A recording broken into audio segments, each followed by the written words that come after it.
Hi traders, welcome back. Green arrow trading അക്കാദമിയുടെ മറ്റൊരു market analysis സെഷനിലേക്ക് സ്വാഗതം. കഴിഞ്ഞ ദിവസങ്ങളിൽ നമ്മൾ മാർക്കറ്റ് അനാലിസിസ് ചെയ്യുന്ന സമയത്ത് നമ്മൾ പറഞ്ഞിട്ടുണ്ടായിരുന്നു എല്ലാ ദിവസവും മൂവ്മെന്റ് ഒരു 10:30 ആകുമ്പോൾ അല്ലെങ്കിൽ 11 മണിക്ക് മുമ്പ് തീരുന്നുണ്ട് എന്നുള്ളത്. ഇന്നും രാവിലത്തെ ഒരു സെഷനിൽ സത്യം പറഞ്ഞ് സംഭവിച്ചത് തന്നെയാണ്. അതിനുശേഷം കുറച്ചധികം സമയം കഴിഞ്ഞതിന് ശേഷമാണ് ഒരു ബ്രേക്ക് ഔട്ട് സംഭവിച്ചത്. നിഫ്റ്റിയിലും ബാങ്ക് നിഫ്റ്റിയിലും പിൻ നിഫ്റ്റിയിലടക്കം എല്ലാത്തിനും സംഭവിച്ചു. അതേപോലെ തന്നെ എന്ത് ചെയ്തു, നിഫ്റ്റി ഓൾ ടൈം ഹൈയുടെ മുകളിലായിരുന്നു നിന്നിരുന്നത്. അത് അവിടുന്ന് പുതിയ ഉയരങ്ങളിലേക്ക് പോയി. അതിനുശേഷം ലാസ്റ്റ് വെച്ച് ഒരു ഷാർപ്പ് സെല്ലിംഗ് സംഭവിച്ചു.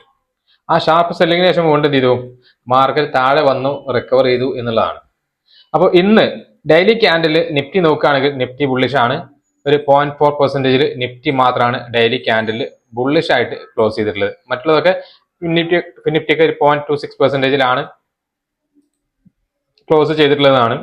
നമ്മൾ കഴിഞ്ഞ വീഡിയോയിൽ പറഞ്ഞിട്ടുണ്ടായിരുന്നു നമ്മുടെ വ്യൂ നിഫ്റ്റിയിൽ നെഗറ്റീവും ബാങ്ക് പിൻ നിഫ്റ്റി തുടങ്ങിയ സ്ക്രിപ്റ്റുകളിൽ പോസിറ്റീവ് ആണെന്നുള്ളത്. ഡൗൺ സൈഡ് ട്രേഡ് നമ്മൾ പ്ലാൻ ചെയ്യുന്നത് നിഫ്റ്റിയിലാണ്. അതേപോലെ കോൾ സൈഡിലേക്ക് അതായത് പോസിറ്റീവ് ട്രേഡുകളാണെങ്കിൽ നമ്മൾ പ്ലാൻ ചെയ്യുന്നത് നിഫ്റ്റിയിലോ നിഫ്റ്റി ബാങ്കിലോ അല്ലെങ്കിൽ പിൻ നിഫ്റ്റിയിലോ ആണെന്ന് പറഞ്ഞിട്ടുണ്ടായിരുന്നു. ഈ ഒരു ലെവല് നമ്മൾ 25,134 മുതൽ 25,020 എന്നുള്ള ലെവല് നമ്മൾ ട്രേഡുകളൊന്നും പ്ലാൻ ചെയ്തിട്ടുണ്ടായിരുന്നില്ല. അതിന് താഴെ 24,960 താഴെ വന്നാൽ അല്ലെങ്കിൽ 920 താഴെ വന്നാൽ മാത്രമായിരുന്നു ട്രേഡുകളൊക്കെ നിഫ്റ്റി പിന്നെ 50യിൽ നമ്മൾ ഡൗൺ സൈഡ് പ്ലാൻ ചെയ്തിട്ടുണ്ടായിരുന്നത്. ഇന്ന് ഒരു നെഗറ്റീവ് അല്ലാതെ നെഗറ്റീവായിട്ട് ചെറുതായിട്ട് ഓപ്പൺ ചെയ്തു എന്ന് മാത്രമേ ഉള്ളൂ. ചെറിയ പോസിറ്റീവ് മൂവ്മെന്റ് എല്ലാത്തിലും ഉണ്ടായിരുന്നു. അതിനുശേഷം പിന്നെ 25,000 എന്നുള്ള റൗണ്ട് ലെവൽ വരേക്ക് മാർക്കറ്റ് വന്നിട്ടുണ്ടായിരുന്നു. അവിടുന്ന് ഒരു ഷാർപ്പ് റിക്കവർ ചെയ്തു. 25,120 വരേക്ക് മാർക്കറ്റ് ചെയ്തു. 120 പോയിന്റിന്റെ നിഫ്റ്റിയിൽ ഒരു റാലി തന്നു. പിന്നെ കഴിഞ്ഞ ദിവസങ്ങളിലെ തുടർച്ച എന്ന രീതിയിൽ മാർക്കറ്റ് എന്തായി, ഒരു സൈഡ് വൈസ് ആയി.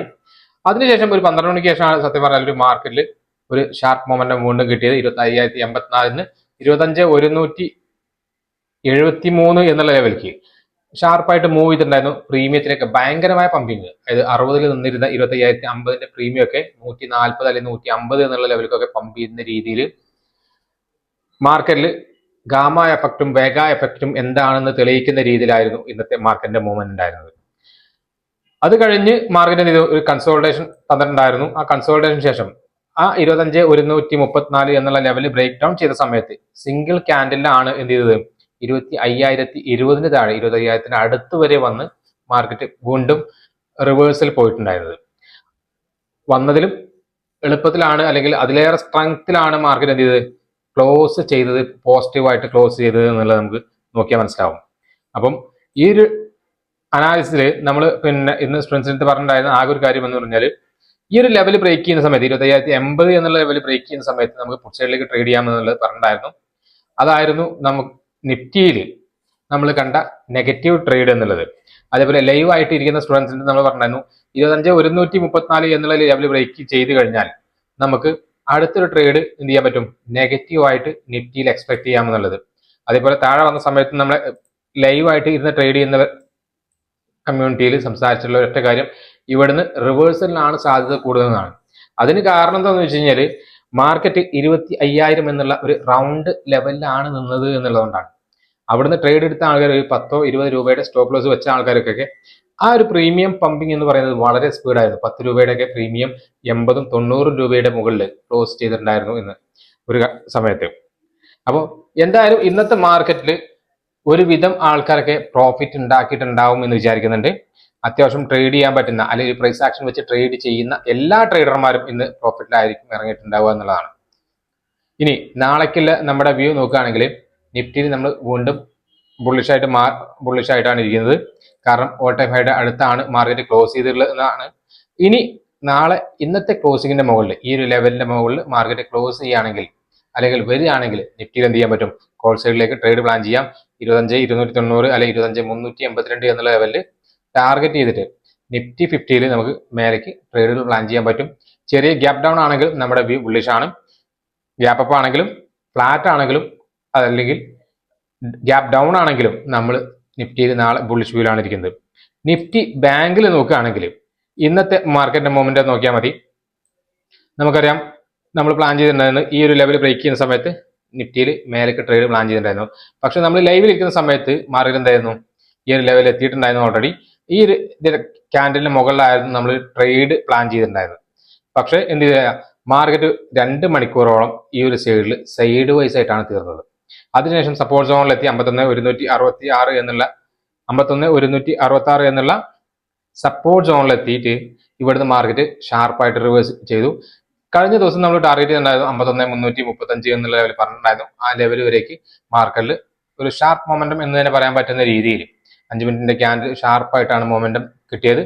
അതിനുശേഷം വീണ്ടും നോക്കിയാൽ മതി, മാർക്കറ്റ് ഒരു ഡബിൾ ടോപ്പ് ക്രിയേറ്റ് ചെയ്തിട്ടാണ് എന്ത് ചെയ്തത്, മാർക്കറ്റ് സെൽ ഓഫ് തന്നത്. അപ്പോൾ ഈ ഒരു ട്രേഡ് നമ്മൾ പറഞ്ഞിട്ടുണ്ടായിരുന്നു വെച്ചാൽ ഇതിന്റെ മുകളിൽ സ്റ്റോപ്പ് ലോസ് വെച്ച് ട്രേഡ് ചെയ്യാൻ പറ്റുന്ന ആൾക്കാർക്ക് ട്രേഡ് ചെയ്യാമെന്ന് പറഞ്ഞിട്ടുണ്ടായിരുന്നു. എല്ലാവർക്കും കിട്ടിയെന്ന് വിചാരിക്കുന്നുണ്ട്. അങ്ങനെയാണെങ്കിൽ ഈ ഒരു ട്രേഡും നല്ല പ്രോഫിറ്റ് തന്നിട്ടുണ്ടാവും, കാരണം പ്രീമിയത്തിൽ ഭയങ്കരമായിട്ട് പമ്പ് ചെയ്തിട്ടുണ്ടായിരുന്നു. ഇനി നാളേക്കുള്ള ട്രേഡുകൾ എന്ന് പറയുന്നത് നിഫ്റ്റി ബാങ്കിലാണെങ്കിൽ നമുക്ക് ഹൈ ബ്രേക്ക് ചെയ്താൽ മാത്രം 51,366 മുകളിൽ ഒരു ക്യാൻഡിൽ ക്ലോസ് ചെയ്തതിനു ശേഷം റീടെസ്റ്റ് തന്നാൽ മാത്രം എന്ത് ചെയ്താൽ മതി, ട്രേഡുകൾ പ്ലാൻ ചെയ്താൽ മതി. മുകളിലേക്ക് താഴേക്കാണെങ്കിൽ നമുക്ക് എന്ത് ചെയ്യാം, 51,000 താഴെ ഇന്നത്തെ ലോ 50,980 എന്നുള്ള ലെവൽ ബ്രേക്ക് ചെയ്യുന്ന സമയത്ത് ട്രേഡുകൾ പ്ലാൻ ചെയ്യാൻ പറ്റും. 50,869 വരേക്ക് ഇങ്ങനെ എന്ത് ചെയ്യാൻ പറ്റും, നമുക്ക് ടാർഗറ്റും പ്ലാൻ ചെയ്യാം. ഇതിനിടയിലുള്ള ട്രേഡ് നാളെ ഒഴിവാക്കുന്നതായിരിക്കും ഏറ്റവും നല്ലത്. കാരണം കഴിഞ്ഞ ദിവസം ഇന്നത്തെ ദിവസം മാർക്കറ്റ് ഏറ്റവും കൂടുതൽ ട്രേഡ് ചെയ്തിട്ടുള്ള ഏരിയ എന്ന് പറയുന്നത് 51,360 51,000 ഇടക്കാണ്. അതുകൊണ്ട് ഈ ഒരു ഏരിയയിൽ ട്രേഡ് ഒഴിവാക്കിയിട്ട് ബാക്കിയുള്ള ട്രേഡുകൾ പ്ലാൻ ചെയ്യുന്നതായിരിക്കും ഏറ്റവും നല്ലത്. പിന്നെ നിഫ്റ്റിയിലും ഏകദേശം സെയിം സിനാരിയോ ആണ്. ബാങ്ക് നിഫ്റ്റി എങ്ങോട്ടാണോ മൂവ് ചെയ്യുന്നത് അതേ ഡയറക്ഷനിലാണ് പിൻ നിഫ്റ്റി മൂവ് ചെയ്യുന്നത്. 23,175 മുകളിൽ വന്നാൽ മാത്രം എന്ത് ചെയ്താൽ മതി, പിന്നെ പിൻ നിഫ്റ്റിയിൽ കോൾ സൈഡിലേക്ക് ട്രേഡ് പ്ലാൻ ചെയ്യാം. അതേപോലെ 23,473 താഴെയുള്ള ട്രേഡുകൾ നമുക്ക് പുട്ട് സൈഡിലേക്കും പ്ലാൻ ചെയ്യാൻ പറ്റും. നാളെ സെൻസെക്സിന്റെ എക്സ്പയറി കൂടെയാണ്. സെൻസെക്സ് ആണ് ഇന്ന് അത്യാവശ്യം നല്ലൊരു മൂവ്മെന്റ് വന്നത്. 81,730 എന്നുള്ള ലെവലിലെത്തിയ മാർക്കറ്റ് 82,300 വരേക്ക് 2 ക്യാൻഡിൽ അല്ലെങ്കിൽ 3 ക്യാൻഡിൽ മൂവ് ചെയ്യുന്ന ഒരു സ്ഥിതി വിശേഷം ഉണ്ടായിരുന്നു. നാളെ സെൻസെക്സിലും എന്ത് ചെയ്യാൻ പറ്റും, നമുക്ക് ഹൈ ബ്രേക്ക് ചെയ്യുന്ന സമയത്ത് 82,500 അല്ലെങ്കിൽ 82,700 എന്നുള്ള ലെവലിലേക്ക് ടാർഗറ്റ് ചെയ്തിട്ട് ബുള്ളിഷ് ട്രെൻഡ് എക്സ്പെക്ട് ചെയ്യാമെന്നുള്ളതാണ്. കാരണം കഴിഞ്ഞ 4 ദിവസമായിട്ട് ഒരേ ഏരിയയിലാണ് ട്രേഡ് ചെയ്തുകൊണ്ടിരിക്കുന്നത്. മാർക്കറ്റിന്റെ ഒരു പ്രത്യേകത എന്ന് വെച്ചാൽ ഒരു ദിവസം പോലും ലോ ബ്രേക്ക് ചെയ്യുന്നില്ല എന്നുള്ളതാണ്. തൊട്ട് മുമ്പ് ഉണ്ടാക്കിയ സ്വിംഗ് ലോ ബ്രേക്ക് ചെയ്യാതെയാണ് മാർക്കറ്റ് നിലവിൽ മൂവ് ചെയ്തുകൊണ്ടിരിക്കുന്നത് എന്നുള്ളത് ഒരു സ്ട്രെങ്ത് ആയിട്ടുള്ള മാർക്കറ്റിനെ നമുക്ക് കാണിക്കുന്നുണ്ട്. 82,277 മുകളിൽ വരുന്ന ട്രേഡുകൾ നമുക്ക് എന്ത് ചെയ്യാം, ഹോൾസെയിലേക്ക് ട്രേഡ് എടുക്കാൻ പറ്റും. താഴത്തേക്ക് 81,730 താഴെ വന്നാൽ മാത്രം ട്രേഡ് ചെയ്താൽ മതി. ഇതിനിടയിലുള്ള ഓപ്പണിങ്ങിൽ ഞാൻ ട്രേഡുകളൊന്നും പ്ലാൻ ചെയ്യുന്നില്ല. വീഡിയോ നിങ്ങൾക്ക് ഇഷ്ടപ്പെട്ടു എന്ന് വിചാരിക്കുന്നുണ്ട്. ഇഷ്ടപ്പെട്ടിട്ടുണ്ടെങ്കിൽ തീർച്ചയായിട്ടും നമ്മുടെ പേജ് ഒന്ന് ലൈക്ക് ചെയ്യുക, ഷെയർ ചെയ്യുക, അതേപോലെ സബ്സ്ക്രൈബ് ചെയ്യുക.